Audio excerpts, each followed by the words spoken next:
بسم الله الرحمن الرحيم. ألف لام را، تلك آيات الكتاب المبين. إنا أنزلناه قرآنا عربيا لعلكم تعقلون.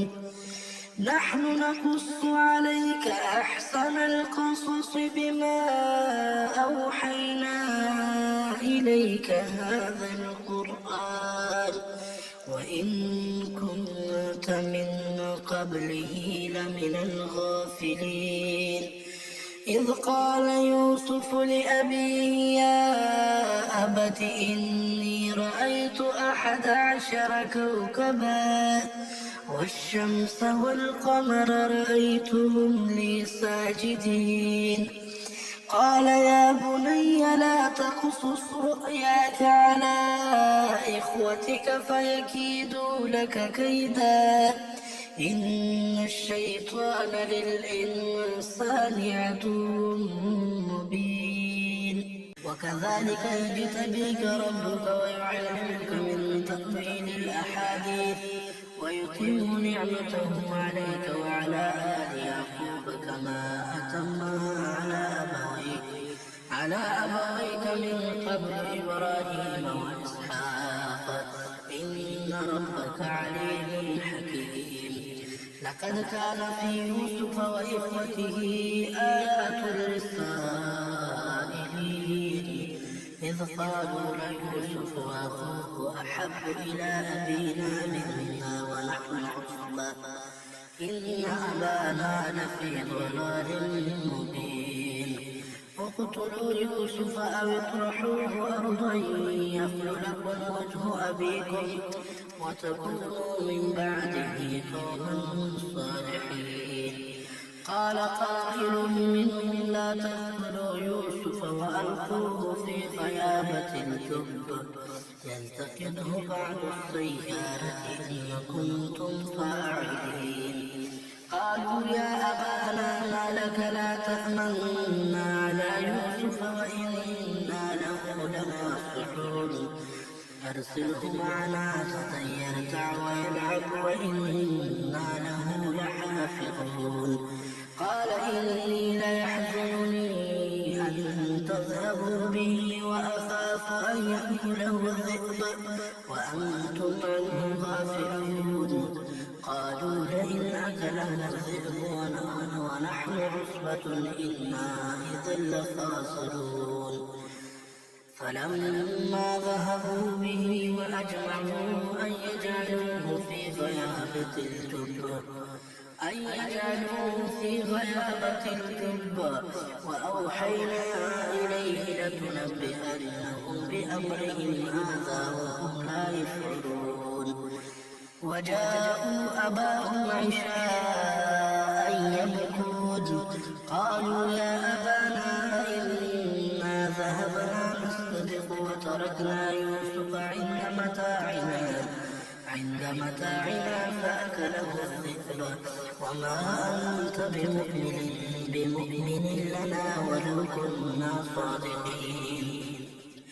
وجاءوا على قميصه بدم كذب قال بل سولت لكم أنفسكم أمرا فصبر جميل والله المستعان على ما تصفون.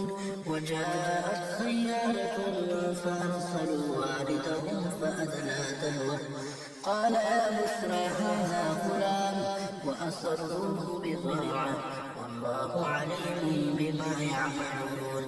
وشروه بثمن بخس دراهم معدودة وكادوا فيه من الزاهدين.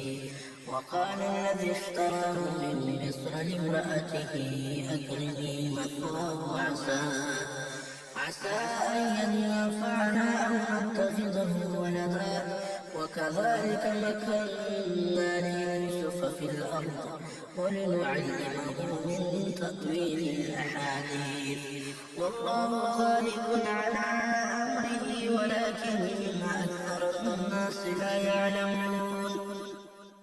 ولما بلغ أشده آتيناه حكما وعلما وكذلك نجزي المحسنين. وراودته التي هو في بيتها عن نفسه وغلقت الأبواب وقالت هيت لك قال معاذ الله إنه ربي أحسن مثواي إنه لا يفلح الظالمون. ولقد همت به وهم بها لولا أن رأى برهان ربه كذلك لنصرف عنه السوء والفحشاء إنه من عبادنا المخلصين. واستبق الباب وقدت قميصه من دبر وألف يا سيدها لدى الباب. قالت ما جزاء من أراد بأهلك سوءا إلا أن يسجن أو عذاب أليم. قال هي راودتني عن نفسي وشهد شاهد من أهلها إن كان قميصه قد من قبل فصدقت وهو من الكاذبين وإن كان قميصه قد من دبر فكذبت وهو من الصادقين. فلما رأى قميصه قد من دبر قال إنه من كيدكن إن كيدكن عظيم. يوسف أعرض عن هذا واستغفري لذنبك إنك كنت من الخاطئين. وقال نسوة في المدينة امرأة العزيز تراود فتاها عن نفسه قد شغفها حبا إنا لنراها في ضلال مبين. فلما سمعت بمكرهن أرسلت إليهن وأعتدت لهن متكأ وآتت كل واحدة منهن سكينا وقالت اخرج عليهن. فلما رأينه أكبرنه وقطعن أيديهن وقلن حاش لله ما هذا بشرا إن هذا إلا ملك كريم. قالت فذلكن الذي لمتنني فيه ولقد راودته عن نفسه فاستعصم ولئن لم يفعل ما آمره ليسجنن وليكون من الصاغرين. قال رب السجن أحب إلي مما يدعونني إليه وإلا تصرف عني كيدهن أصب إليهن وأكن من الجاهلين. فاستجاب له ربه فصرف عنه كيدهن إنه هو السميع العليم. ثم بدا لهم من بعد ما رأوا الآيات ليسجننه حتى حين. ودخل معه السجن فتيان قال أحدهما إني أراني أعصر خمرا وقال الآخر إني أراني أحمل فوق رأسي خبزا تأكل الطير منه نبئنا بتأويله إنا نراك من المحسنين. قال لا يأتيكما طعام ترزقانه إلا نبأتكما بتأويله قبل أن يأتيكما ذلكما مما علمني ربي إني تركت ملة قوم لا يؤمنون بالله وهم بالآخرة هم كافرون.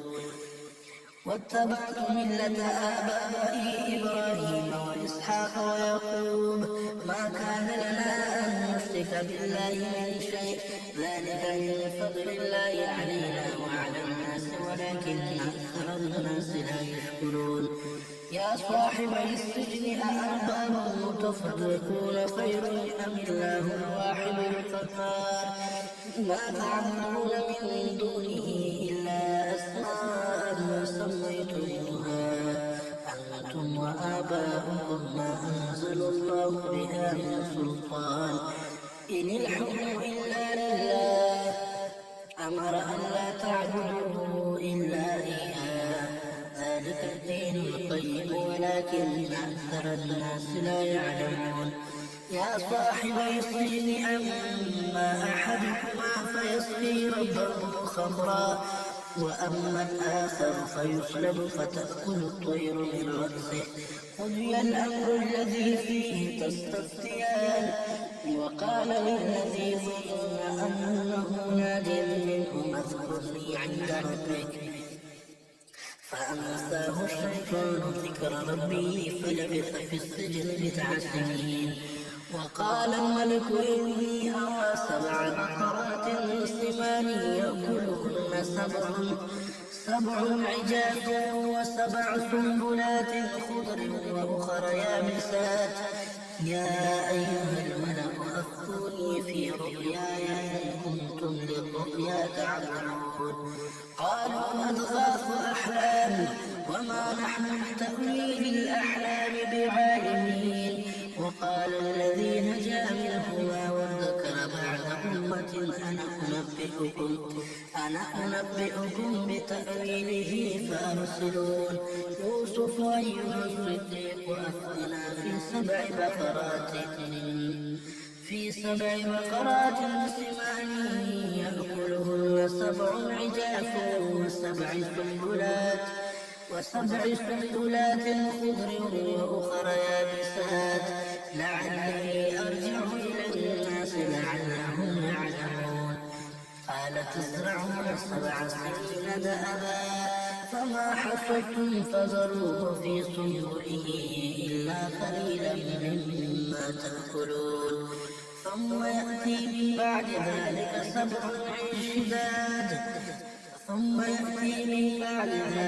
7 شداد يأكلن ما قدمتم لهن إلا قليلا مما تحسنون. ثم يأتي من بعد ذلك عام فيه يغاث الناس وفيه يعصرون. وقال الملك ائتوني به فلما جاءه الرسول قال ارجع إلى ربك فاسأله ما بال النسوة اللاتي قطعن أيديهن إن ربي بكيدهن عليم. قال ما خطبكن إذ راوتن يوسف عن نفسه قلنا حاشا لله ما علمنا عليه من سوء. قالت امرأة العزيز الآن حصحص الحق أنا راودته عن نفسه وإنه لمن الصادقين. ذلك ليعلم أني لم أخذه بالغيب وأن الله لا يهدي كيد الخائنين.